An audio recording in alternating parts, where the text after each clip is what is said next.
¿Qué tal? Buenas tardes. Espero que todos se encuentren bien. Y bueno, pues hoy es lunes, 1 de junio de 2020. Sean bienvenidos aquí a su programa Hablando de. Estamos transmitiendo a través desde la plataforma de Use Interactiva. Nos encuentran a través de nuestras redes sociales, que es Facebook, Instagram y YouTube, como Use Interactiva. El día de hoy estamos transmitiendo en vivo desde, bueno, pues el Facebook Live para que, bueno, pues puedan ver a todos nuestros invitados, que el día de hoy son varios, y bueno, pues para poder platicar con ellos. Así que si ustedes tienen alguna duda, alguna pregunta o algún comentario, bueno, pues pueden escribirnos a través del Facebook Live de IUS Interactiva. Y bueno, pues es que el día de hoy estaremos hablando del personal médico contra el COVID-19, riesgos y recomendaciones. Y bueno, el día de hoy tengo a cinco médicos que, bueno, nos estarán hablando algunas cosas respecto del COVID. Hoy no va a haber secciones de IUS apoya a la comunidad, no va a haber nada porque el tiempo pues es muy corto. Entonces lo que vamos a hacer es tratar de pues abarcar lo más que se pueda respecto de este tema. Y bueno, para no darle más vueltas al asunto, quiero empezar pues platicando bueno, les voy a mencionar los nombres de los invitados en el orden en que los voy a mencionar, es como los voy a presentar. Primero voy a platicar con el doctor Jorge Trejo, luego con la doctora Carolina Muñoz, luego con el doctor Julio Sangrador, luego con la doctora Erika Redín y al final con la doctora Marta Ramiro. Empiezo con el doctor Jorge Trejo. Doctor Jorge, buenas tardes, bienvenido y muchas gracias por haber aceptado la invitación aquí al programa. Perdón, no se escucha su micrófono. Tiene que activar el micrófono. Ahí está, listo. Gracias por aceptar la invitación, doctor. ¿Qué le parece? Buenas tardes. ¿Qué le parece si para iniciar, pues nos habla un poquito de usted, en dónde trabaja, a qué se dedica? Bueno, yo soy médico pediatra, laboro en la red de hospitales infantiles de la Ciudad de México y bueno, ya llevamos un buen tiempo atendiendo a la población infantil. Es una red de hospitales que consiste en 12 unidades hospitalarias, pero sin embargo hay pediatras en los hospitales generales. Doctor, vamos a empezar preguntándole ¿cuáles son los síntomas para sospechar que una persona tiene COVID-19 en una persona adulta, pero bueno, también en los niños? Ok, bueno, la infección por COVID-19 sí. comparte síntomas comunes en la población adulta y en los niños. Y generalmente siempre se manifiestan por un cuadro respiratorio, que esto puede ser de forma leve, moderada o severa. Sí. Y dentro de estos síntomas más comunes identificados en la población adulta y en algunos niños también son fiebre, dolor de garganta, malestar general, dolor de cabeza, mialgias, y en población más pequeña de los niños pueden comportarse con diversos síntomas y signos, que eso hace más difícil poder detectarlos y por ende diagnosticarlos. Se puede decir que entonces ya es como poco, ya es conocido, pero bueno, es un poquito muy parecido estos síntomas a una gripa. Generalmente, pues, inician con todo un cuadro similar a la gripa, a problemas alérgicos, y por eso la dificultad por establecer y detectar esos niños. Doctor, ¿qué es un caso sospechoso y un caso confirmado de COVID-19?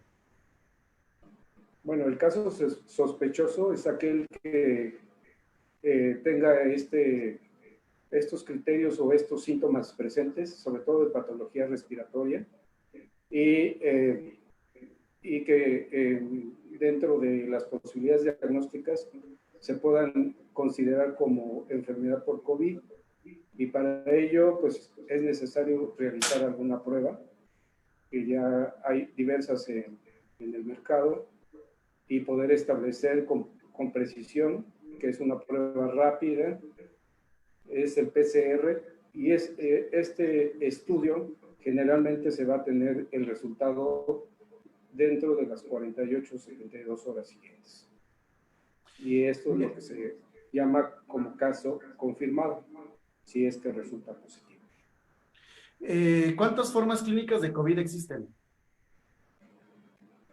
Como ya les mencionaba, están las formas leves y están las formas moderadas y graves. Las formas leves se pueden confundir, como ya había mencionado, con algunas infecciones respiratorias comunes, y entre esos comparten un número infinito de virus, entre ellos la influenza, que es una de los agentes etiológicos que últimamente se ha considerado dentro de la población de riesgo, y entre ellos son los niños y la población adulta mayor.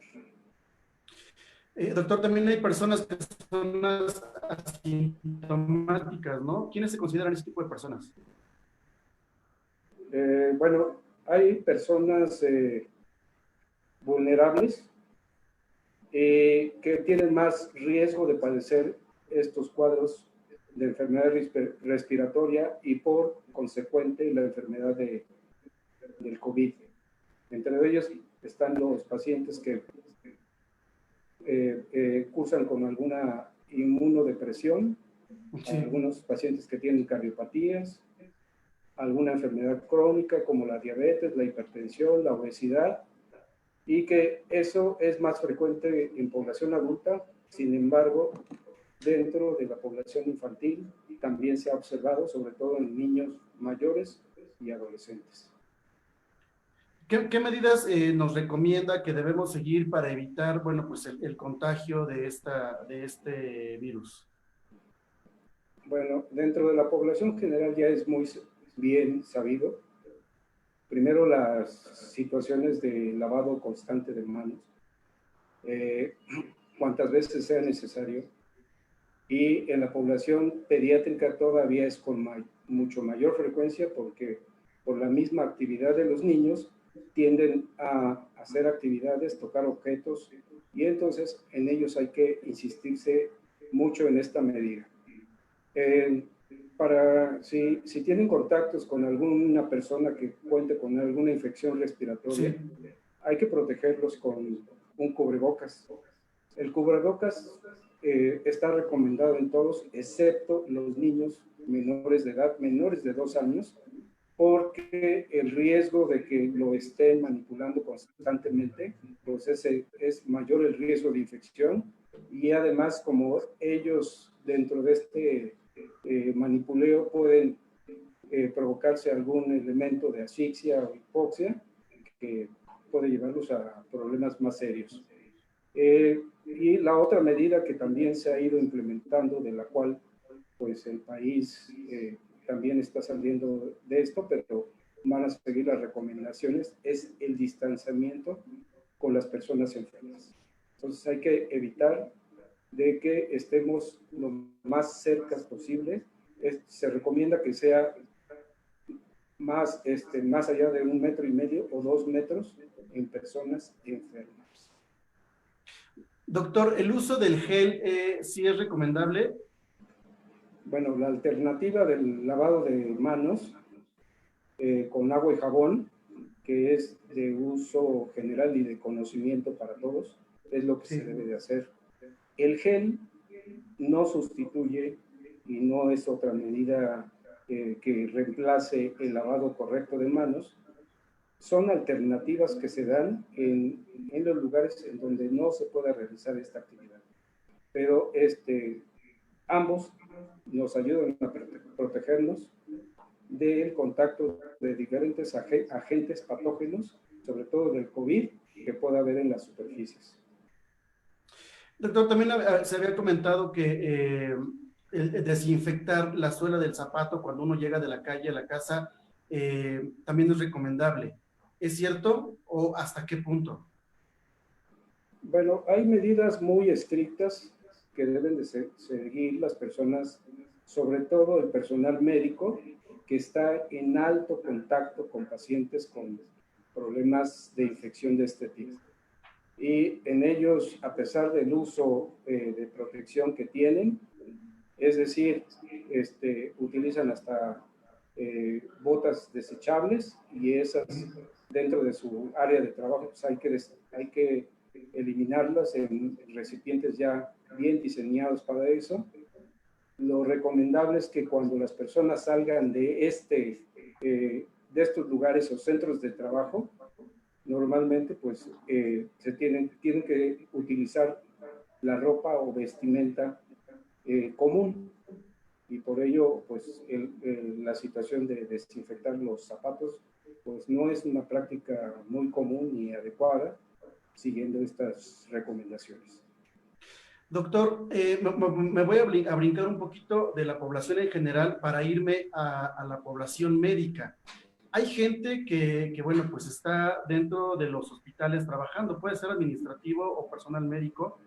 Eh, Exactamente a qué es lo que se está enfrentando toda esta población que va y viene todos los días, con qué herramientas cuentan ustedes, qué es lo que usted le diría a, pues a la gente que está pues, de cara a cara luchando contra el COVID. Bueno, creo que ha habido mucha información al respecto de el problema o la pandemia que estamos enfrentando hoy en día, y que por supuesto que el personal médico, sobre todo los que trabajan en unidades hospitalarias, tienen una mayor exposición a todos estos problemas. Y entender de que no porque estén expuestos con mayor frecuencia, sean que van a tener mayor cantidad de propagar o transmitir el virus. Todas las medidas que se hacen con el equipo que se tiene y el uso adecuado disminuye en forma importante los riesgos de contagiarse y por lo tanto ser un transmisor de la misma enfermedad. Entonces, pues el riesgo de infectar a la población pues es mínima, y ese es el miedo o la inseguridad que tiene la población en general al estar de frente con personal de salud, llámese médicos, llámese enfermeras, y por ello las reacciones que pueden tener desde que incluyen violencia, agresiones, lesiones, toda una serie de situaciones que pueden vulnerar en su seguridad física y emocional al personal de salud, pues no debe de existir. Correcto. Gracias, doctor Jorge. Deme unos minutos, ahorita regreso con usted. Déjeme presentar a la doctora Carolina. Doctora Carolina, buenas tardes. Muchas gracias por estar aquí con nosotros platicando sobre este tema que es pues, muy fuerte. Buenas tardes, muchas gracias por la invitación. Doctora Carolina, ¿qué le parece si se presenta muy rápido, nos explica usted qué hace y dónde trabaja, por favor? Bueno, yo soy neumóloga pediatra, soy médico egresado por parte de neumología pediátrica del Instituto Nacional de Enfermedades Respiratorias y actualmente laboro en el Hospital Infantil de Coyoacán. Perfecto, muchas gracias. Doctora, ¿qué es un neumólogo? ¿Qué hace un neumólogo? Bueno, los neumólogos somos médicos especializados en la atención de las enfermedades pulmonares, tanto agudas como crónicas. Es decir, somos los médicos que nos dedicamos a ver enfermedades como asma, en el caso de los adultos EPOC, neumonías, y específicamente en esta época de pandemia somos los médicos especializados en valorar a los pacientes con enfermedad por virus SARS-CoV-2 denominada COVID-19. Doctora, ¿cuáles son las medidas de protección contra, contra esta enfermedad, principalmente para la población y para los médicos? Bueno, las medidas de protección van a diferir entre la población médica y la población en general. La población en general, como ya bien ha mencionado el doctor Trejo, vigilancia e higiene que son generales, como es el lavado de manos con agua y jabón, el aseo de manos,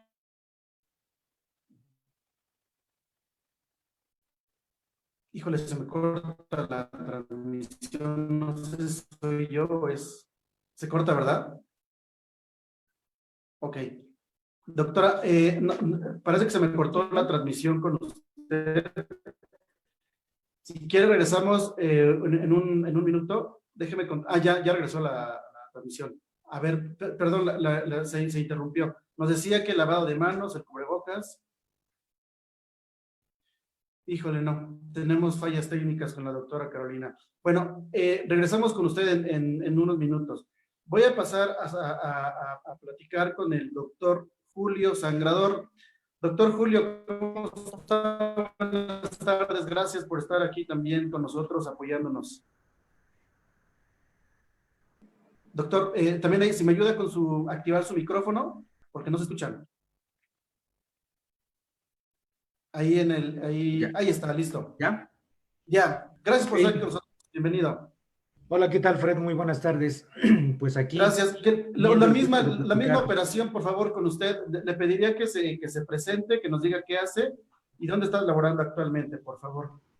Bueno, mira, yo soy el doctor Julio Sangrador a sus órdenes. Yo Gracias. soy médico pediatra, soy egresado de la Secretaría de Salud de la Ciudad de México, actualmente donde laboro en una unidad COVID, específicamente para la atención a la población infantil.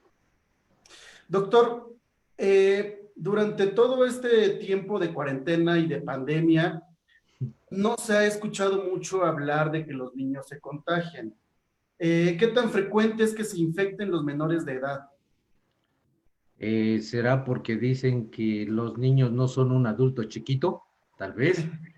Entonces, mira, yo siento que el concepto que pudiéramos determinar es los hospitales infantiles a la par de los hospitales generales, dimos inicio en la pauta de la atención, en las estrategias que tendríamos que generar para establecer la atención en todos los pacientes portadores de COVID.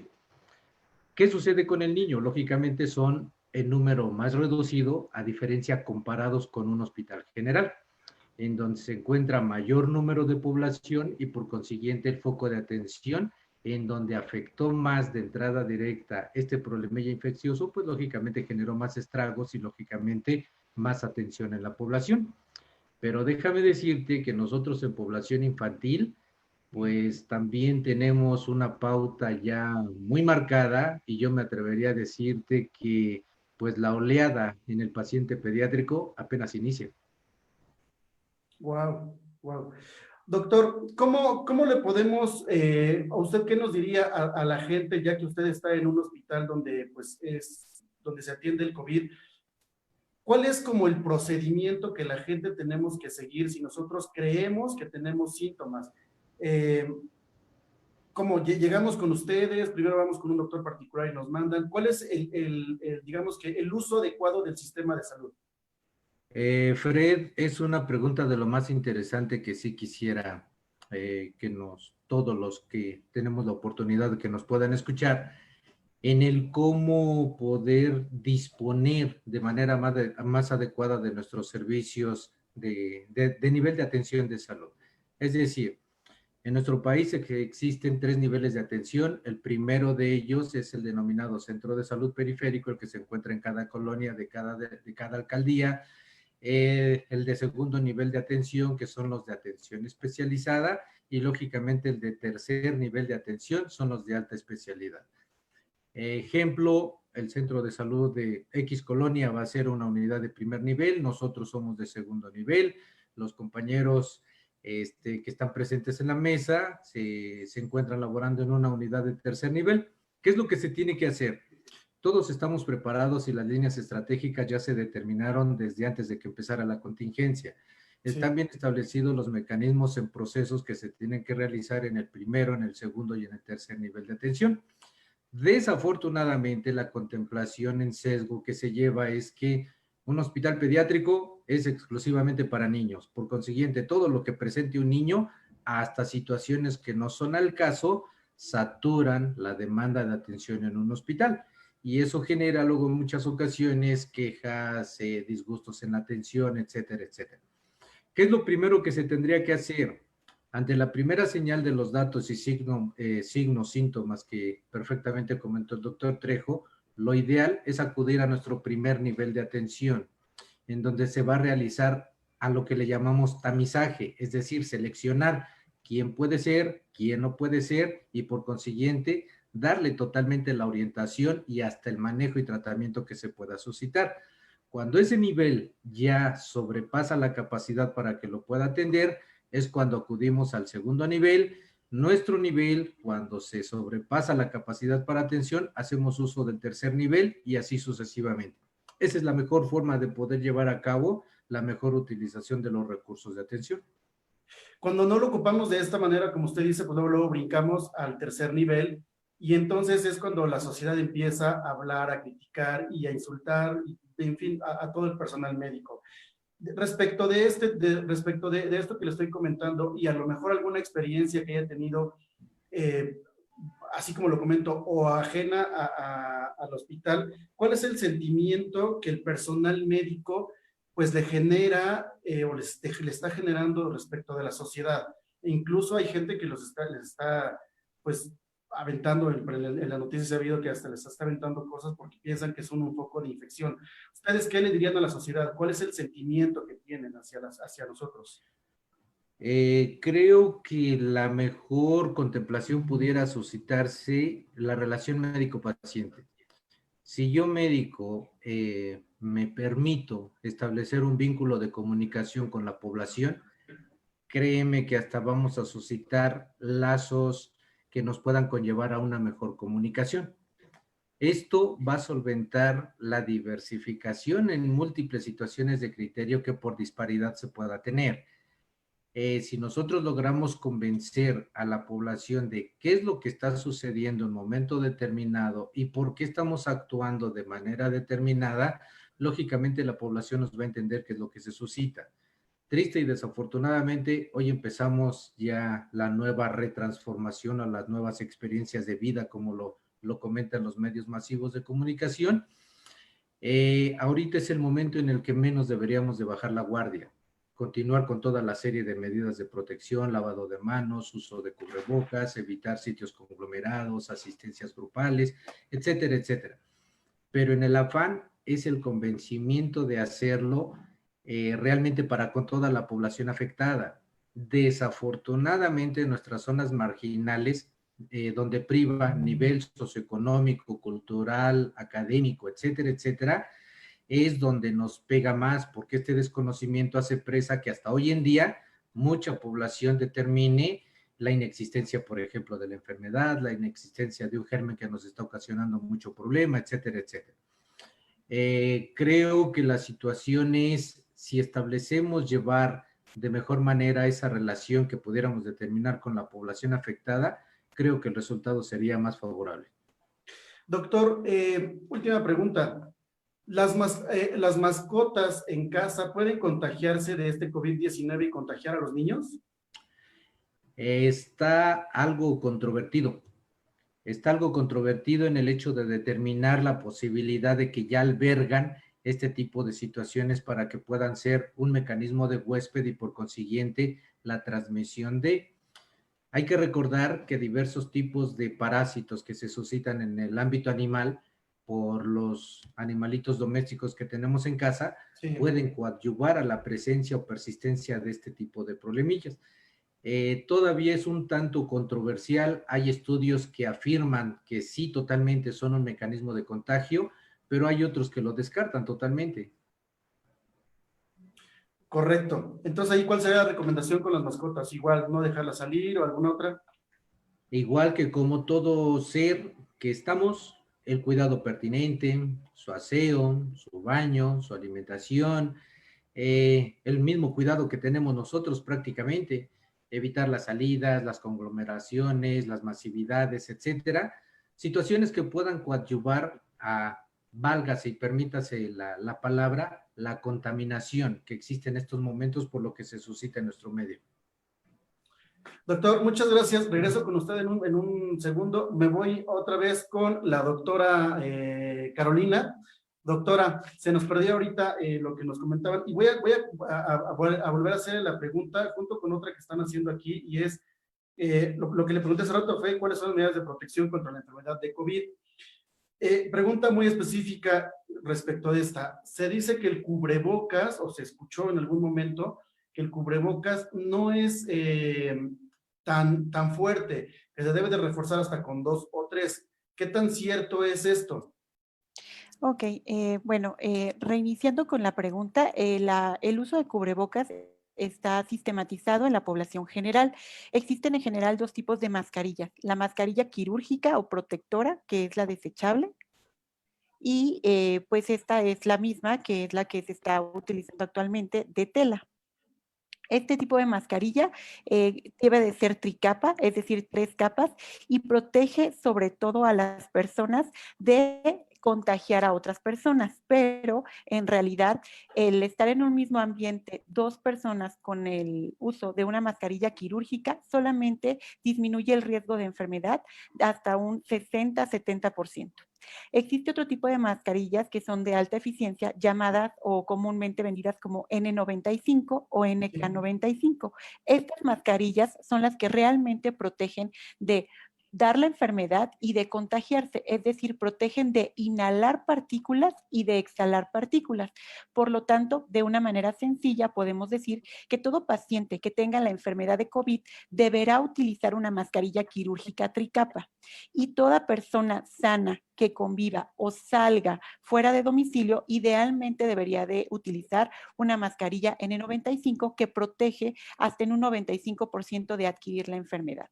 Sin embargo, por los costos y el uso de este tipo de mascarillas, se recomienda en población general el uso de las mascarillas tricapa o el uso de las mascarillas de tela con 3 capas, que esta proporciona una protección hasta un 60 o 70%. Otro uso importante que se ha visto es la protección de mucosas a través del uso de gogles o caretas o máscaras faciales protectoras. Estas también están indicadas y son ideales en la edad pediátrica, sobre todo en los pacientes pues mayores de 2 años de edad, ya que como bien comentó el doctor Trejo, el uso de la mascarilla nasal o el cubrebocas está completamente contraindicado en los pacientes lactantes menores de 2 años de edad. Doctora, ¿cuál sería el uso correcto del cubrebocas y además cuánto tiempo de vida tiene el cubrebocas? Ok, el uso correcto, ¿me escuchan ahí? Sí, ¿verdad? Sí, El sí, uso sí. correcto del cubrebocas debe de cubrir tanto la parte de la nariz como la parte de la boca. No debe de cubrir solamente la parte de la boca o solamente la parte de la nariz. Todo el tiempo que se utilice debe de estar cubriendo estas 2 partes faciales y además nunca deberá de retirarse utilizando las manos directamente tocando la parte anterior del cubrebocas, sino que debe retirarse y colocarse utilizando pues los ganchos o los elásticos que se encuentran en las partes laterales para poder colocarlo a través de las orejas o bien atrás de la cabeza. Además de esto, pues debemos de recordar que este cubrebocas debe de permanecer todo el tiempo cubriendo boca y nariz. El uso aproximado o el tiempo medio de vida de un cubreboca tricapa es de aproximadamente 10 a 12 horas de uso, es decir, un cubreboca tricapa seco, sin mojarse, puede durar hasta 24 horas y en el caso de los cubrebocas de tela, estos deberán de lavarse cada 24 horas, es decir, después de cada uso diario para proveerle una mayor higiene. Y el lavado es con agua y jabón sin necesidad de agregarle cloro o si se desea agregar cloro, la dilución debe de ser al 3%, es decir, 3 partes de hipoclorito de sodio y 97 partes de agua para formar una solución de 1 litro. Doctora, ¿qué es lo que una persona no debería hacer con el cubrebocas que digas, puta, da igual que lo traigas o no? Ok, lo que no debemos de hacer con el cubrebocas es lo siguiente. 1, colocárnoslo en Ajá. la parte de abajo para hablar. No, cuando nosotros utilicemos cubrebocas, debemos de hablar con el uso de cubrebocas correcto, cubriendo boca y nariz. 2, ponerlo por debajo de la nariz, tratando de liberar las fosas nasales para respirar. Este también es un uso incorrecto. Y lo tercero que no se debe de hacer nunca es retirárselo, como le decía, de la parte de enfrente, o mantenerlo en uso si ya está visiblemente mojado, ya sea con saliva o secreciones del paciente, o bien externas, que se haya mojado con la lluvia, ya que esta protección tricapa pues prácticamente queda anulada cuando se humedecen este tipo de dispositivos. Entonces quiere decir que, por ejemplo, si yo voy al centro comercial, traigo mi cubrebocas, saliendo lo bajo y luego vuelvo a entrar a algún otro negocio, lo vuelvo a subir, eso prácticamente es incorrecto, eso no lo debo hacer. Exactamente, ese es incorrecto, eso no se debe de hacer, el cubrebocas debe de cubrir todo el tiempo boca y nariz. Hay que colocárnoslo antes de salir de la casa y retirárnoslo antes de entrar a la casa o entrando a la casa. También se recomienda que en los automóviles sea o se lleve a cabo el uso correcto del cubrebocas, ya que pues estamos conviviendo con otras personas y en general son lugares cerrados. Recordemos que el tiempo de vida aproximada del virus en superficies como metales, plásticos o vidrios se calcula de 72 horas a 5 días y en otros tipos de superficies como madera se calcula de madera o papel se calcula hasta máximo de 3 días. Por lo tanto, si nosotros en el carro vamos hablando y cae ya sea por ejemplo, en el volante, en la palanca, el virus sobrevivirá en esa superficie al menos 3 días. Wow. Doctora, si una persona que se infectó de COVID-19 y se recupera, ¿quiere decir que esa persona se vuelve inmune o qué pasa ahí? Híjole, ya se me fue la señal otra vez.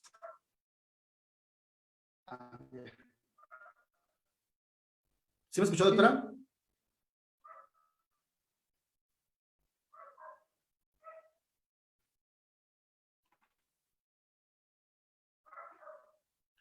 No, se me fue la señal otra vez.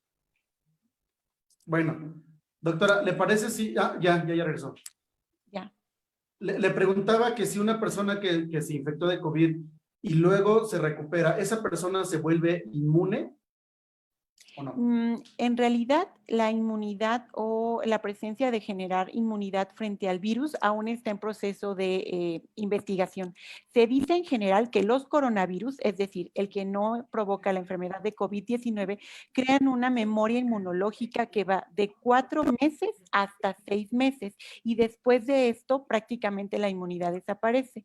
Los artículos que se han salido recientemente mencionan que la inmunidad del virus SARS-CoV-2 prácticamente se comporta igual a los otros virus. Es decir, se comenta que dura de 4 a 6 meses. Por lo tanto, se está investigando la posibilidad de una reinfección de una cepa que tenga pues el mismo virus, pero con diferente linaje.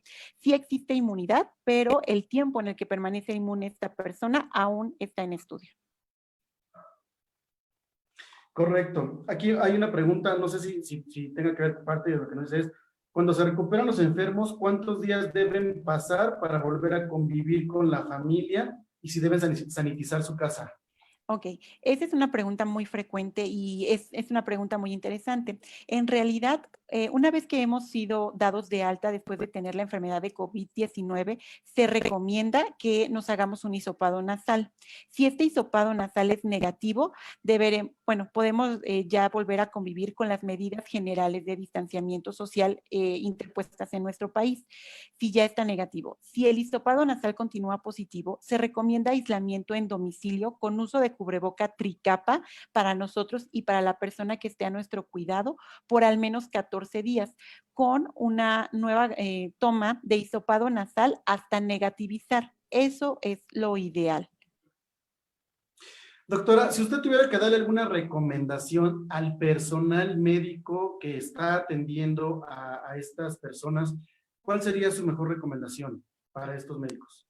La recomendación en general es el uso correcto de los dispositivos de equipo de protección personal, que consta básicamente del manejo de gorro quirúrgico, los gogles y o careta, la colocación de una mascarilla, de preferencia N95 para el personal médico, un quirúrgico desechable y una bata desechable e impermeable, así como el uso de guantes para atender al a los pacientes con enfermedades respiratorias o sospecha y tratamiento o diagnóstico de COVID-19, ya que esto pues protege al personal médico.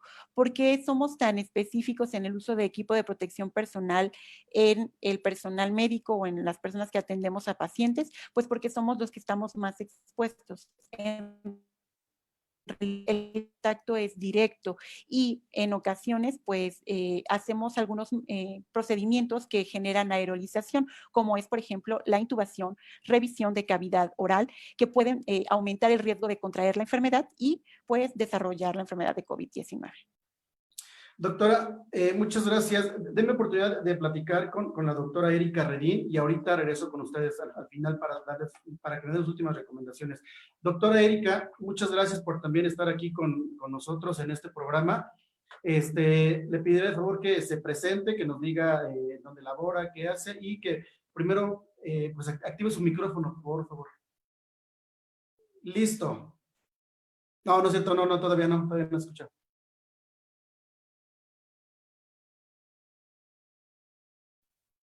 No, está activado el silencio.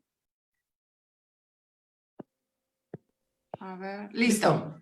Sí, ok. Sí. Gracias, doctora. Gracias por la invitación. Buenas tardes a todos.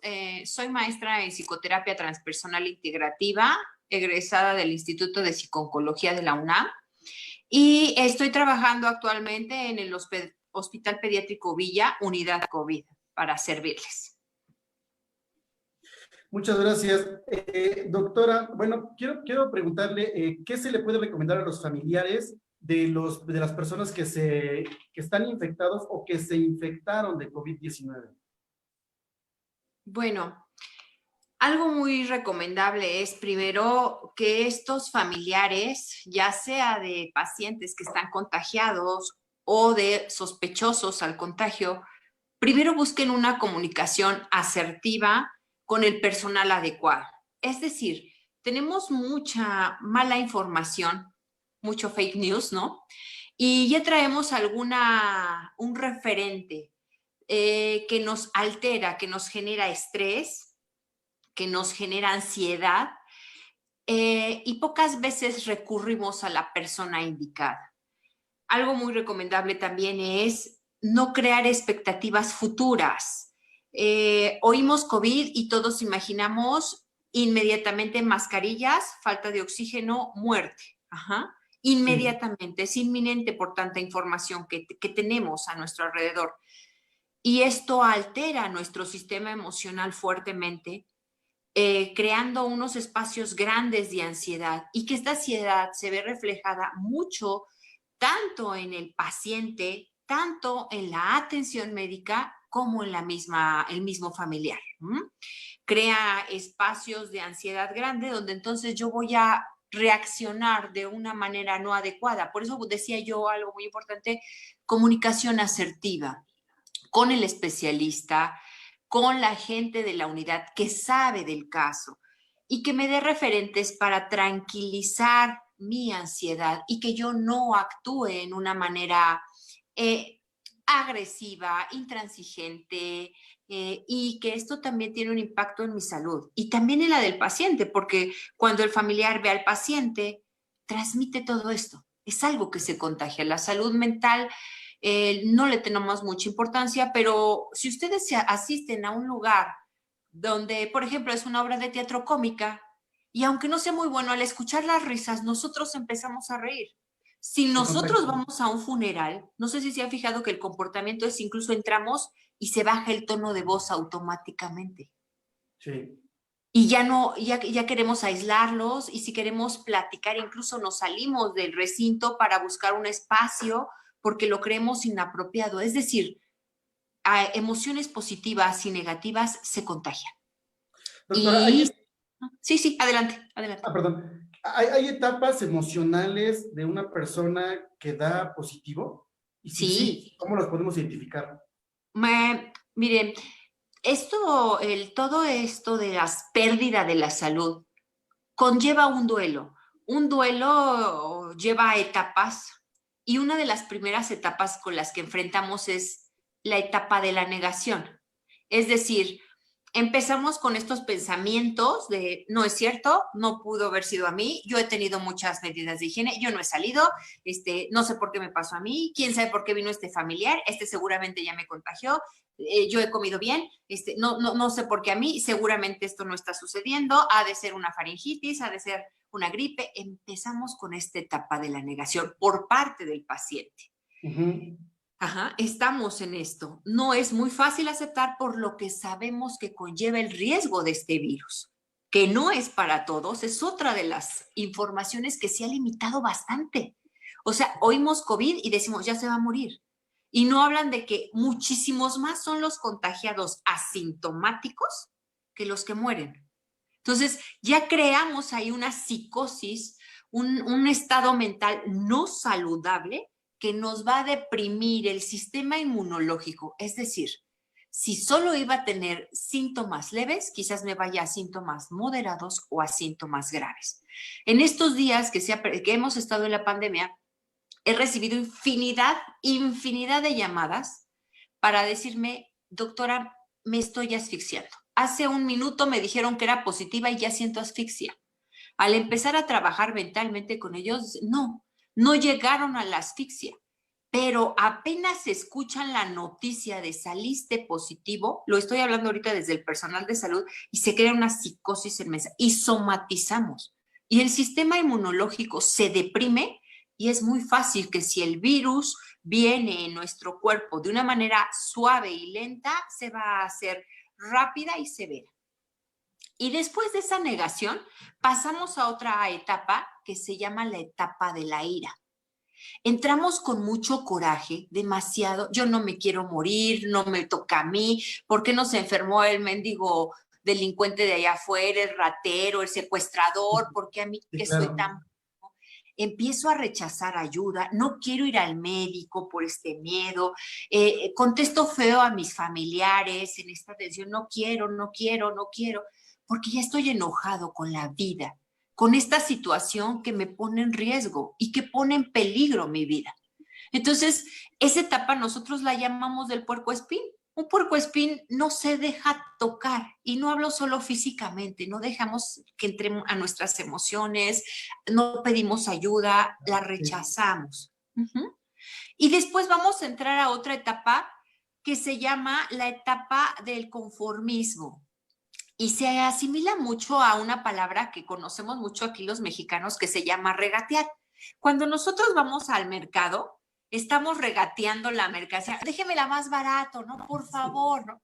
Aquí, ¿qué estamos haciendo emocionalmente como pacientes? Yo creo que nada más voy a estar 3 días. No, ya voy a salir. Doctor, ¿y si me pone más dosis, cree que salga más rápido? Y si me inyecto ahorita, me dijeron que 30 vitaminas, y si yo me inyecto 60, ¿voy a salir más rápido? Ya estoy regateando mi salud y la aceptación de esta noticia.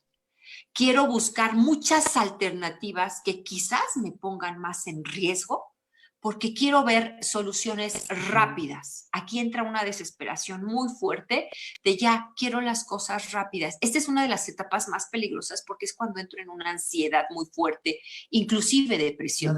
Y no es nada conveniente para mi estado de salud. Y si no manejo bien esta etapa, voy a entrar a esa cuarta etapa que así se llama depresión. Tristeza, ya no quieren los pacientes echarle ganas, ya no quieren que le pongan el tratamiento, ya no desean la asistencia, se quieren dar de alta voluntaria, mejor me voy a morir a mi casa, y todas estas cosas que conllevan a deteriorar su salud física.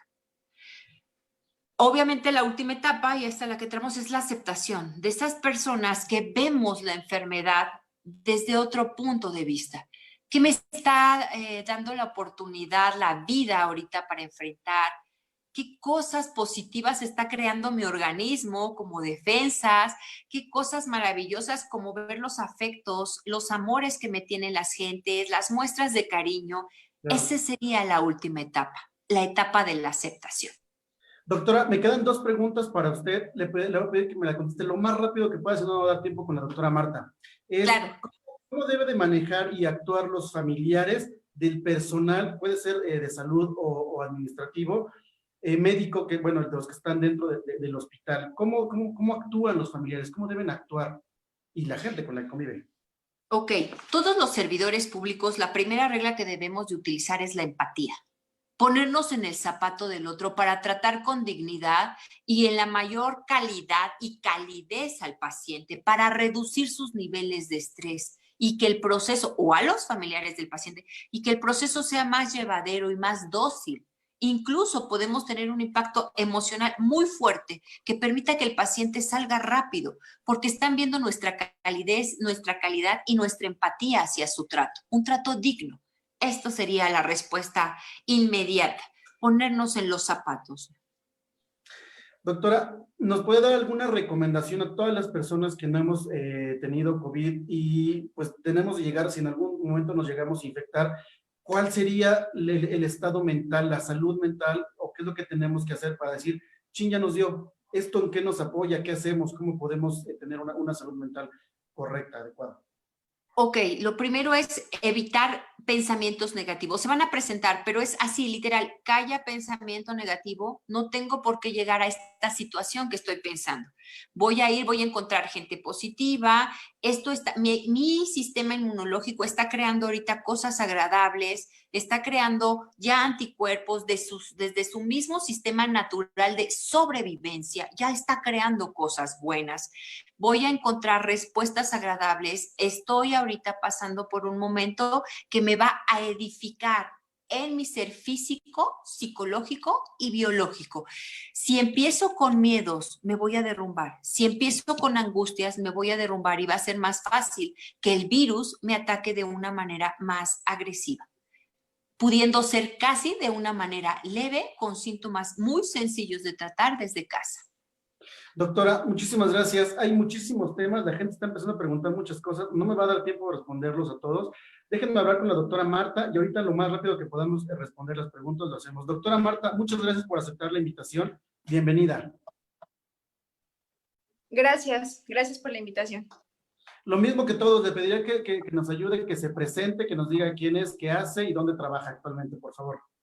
Claro, con mucho gusto. Mi nombre es Marta Ramiro Mendoza, soy médico especialista en epidemiología, maestra en salud pública y administración de hospitales. Actualmente yo trabajo como jefa de epidemiología en el Instituto Nacional de Pediatría y también en la jefatura de epidemiología de un hospital privado de adultos. Doctora, ¿cuál es el comportamiento de la enfermedad una vez que es adquirido por una persona? Bueno, en realidad, como ya lo comentaron todos los ponentes anteriores, nosotros, pues como todas las enfermedades, la adquirimos y pasamos algunos días sin presentar ningún síntoma, ninguna señal de que nosotros tengamos la enfermedad. ¿Cuántos días? Es muy variable, depende del sistema inmunológico de cada persona, ¿no? Y después entramos a una etapa en la que ya los primeros síntomas, los primeros malestares empiezan a hacerse presentes. Igual el grado de intensidad va a depender muchísimo también de cada persona. Y realmente, como ya lo comentaban también los colegas, podemos tener gente que a veces un dato muy, a lo mejor no tan drástico como puede ser la falta de olfato o la falta de gusto, puede ser el único dato que la persona tenga, ¿no? Hasta personas que en cuestión de horas pasan de tener a lo mejor un dolor en el pecho a tener realmente complicaciones para poder respirar, hasta pues el grado de caer en tener que requerir hospitalización y terminar intubados, ¿no? O sea, realmente el comportamiento de la enfermedad una vez que la tenemos depende muchísimo exactamente de cada persona. Doctora, desde su punto de vista, esta epidemia, ¿como cuánto tiempo más puede estar dentro de nuestro país? Realmente es la pregunta del millón, porque es la respuesta que todos quisiéramos en realidad. El tiempo, esta enfermedad ya no se va a ir, eso es algo que sí tenemos que tener bien claro todos. Esta enfermedad ya va a pasar de ser ahorita la pandemia a ser una enfermedad endémica. ¿Esto qué significa? Que esta enfermedad una vez que llegó ya no se va a ir, entonces vamos a estar viviendo constantemente con ella. Habrá temporadas en las que pueda haber un número mayor de casos y otros meses en los que prácticamente no tengamos presencia de esta enfermedad. Sin embargo, esta enfermedad ya no se va a ir y esto es algo que tenemos que tener todos bien presente. Llegó para quedarse. ¿Cuánto tiempo más va a durar este punto álgido de la enfermedad? No lo sabemos. Realmente, como todas las enfermedades que prácticamente estudiamos los epidemiólogos, depende muchísimo del comportamiento que tenga la población, ¿no? Depende muchísimo de las actitudes que nosotros tomemos también. No es una enfermedad que dependa de un solo factor. Al depender de muchísimos factores, realmente esta respuesta la va a dar la suma de todos estos factores en realidad. Doctora, yo platiqué con usted antes de entrar en esta entrevista. Usted me comentaba también que, bueno, pues existen algunas otras epidemias que incluso se avecinan, ¿no? Y que vienen muy fuertes. Platíquenos un poco de ellas, por favor. Claro. Mira, en realidad nosotros en México, vamos a enfocarnos aquí, tenemos muchas enfermedades que, en el caso del COVID, ya son endémicas. Es decir, ya tenemos añísimos viviendo con ellas. El más claro y que todos tenemos presente es influenza. Todos ya identificamos súper bien que después del 2009, todos los años tenemos meses en los que la influenza es muy importante.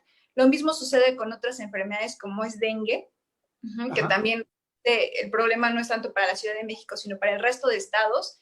Y, por ejemplo, ahorita algo que también habrán escuchado seguramente es sarampión, ¿no? Estos 3 ejemplos que te pongo, influenza, dengue, sarampión, son enfermedades que son ya endémicas, al menos en nuestro país, y que realmente ahorita lo que vamos a tener y que ya estamos teniendo es lo que llamamos coinfección. Una persona que puede tener COVID-19 y a la vez también tener dengue, a la vez también tener sarampión y a la vez influenza a tener COVID e influenza, ¿no? Well, yo creo que, bueno, le comentaba también, yo creo que vamos a tener que hacer algún programa sobre las nuevas epidemias, porque, bueno, pues ahorita todo el mundo habla de COVID, sin embargo, viene algo como lo que usted comenta, que puede ser igual de agresivo o más en los estados, ¿no? Doctora, Claro. ¿cuáles serían las recomendaciones? Perdón, déjeme hacer una pregunta. Oye, perdí gusto y olfato, lo estoy recuperando. ¿Se tiene que realizar la prueba y dónde se la puede realizar? Fíjate que sí, o sea, lo más recomendable, causas para haber perdido gusto y olfato, hay muchísimas, ¿no? O sea, no necesariamente tiene que ser COVID-19. Ahorita es un dato que estamos viendo en muchos pacientes, sobre todo adultos. Entonces, la recomendación, dado que estamos en temporada ahorita de COVID-19, es sí realizarse la prueba. Sobre todo para saber qué medidas tenemos que establecer. La prueba se puede realizar en muchísimos laboratorios. En el sitio oficial de la Secretaría de Salud, ustedes pueden encontrar un listado de laboratorios que están avalados para realizar esta prueba y que sobre todo podemos tener certeza que el resultado que nos emiten es confiable. Entonces, es muy sencillo como consultar esta lista en la red. Cualquiera de estos laboratorios que son públicos y están abiertos al público en general, pueden acudir a realizarse la prueba y tener la certeza de que el resultado es válido y confiable. Doctora, desde su expertise, ahorita que estamos empezando poco a poco, pues a salir otra vez a la calle, a levantar esta cuarentena, ¿cuál sería la recomendación que nos ay, ya se me fue. ¿Sigue ahí, doctora Marta? Ups, creo que se nos fue la doctora Marta. Bueno, prácticamente voy a hacer preguntas, les voy a pedir a los doctores quien quiera contestar que me apoya. Aquí hay una pregunta, dice, ¿qué se recomienda en el caso de las personas que sufren un duelo por haber perdido a un familiar por COVID-19? Ya que, como se sabe, la familia no puede despedirse y el cadáver pues se entrega cremado. Doctora Erika, por favor. Algo muy importante es buscar apoyo psicológico, de preferencia tanatológico. Ahorita hay muchas páginas y redes que nos facilitan esto de manera virtual, gratuita, rápida, oportuna.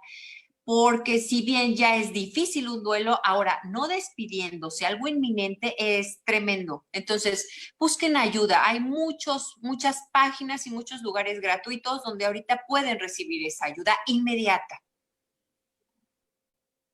Muchas gracias, doctora. A ver, la siguiente pregunta, por favor, para quien me ayude a contestarla. Dice, ¿qué se sabe acerca de que el virus se excreta por heces y cómo se puede evitar esta fuente de infección? No sé quién me... doctora Carolina, por favor. Ese estudio que salió acerca sobre la excreción de heces todavía está en validez. Se hablaba incluso de una vacunación en rebaño, o sea que esto permitía que la población que estaba en conjunto con el paciente pues se iba a inmunizar. No está demostrado. La realidad es que aún nos falta mucho por conocer de este virus. Se recomienda que todo el manejo de desechos, ya sea orina, excretas, expectoración, sea manejado como potencialmente infectado, pero no hay todavía nada valorado al respecto, ni nada que podamos nosotros pues demostrar de manera científica. Entonces, todavía eso está en investigación. Gracias. Última pregunta antes de irnos. Se dice por ahí que si tomas una aspirina en pastilla diario como prevención, disminuye los efectos del COVID, bueno, cuando le llega a dar a una persona, ¿cierto o falso? ¿Quién me ayuda?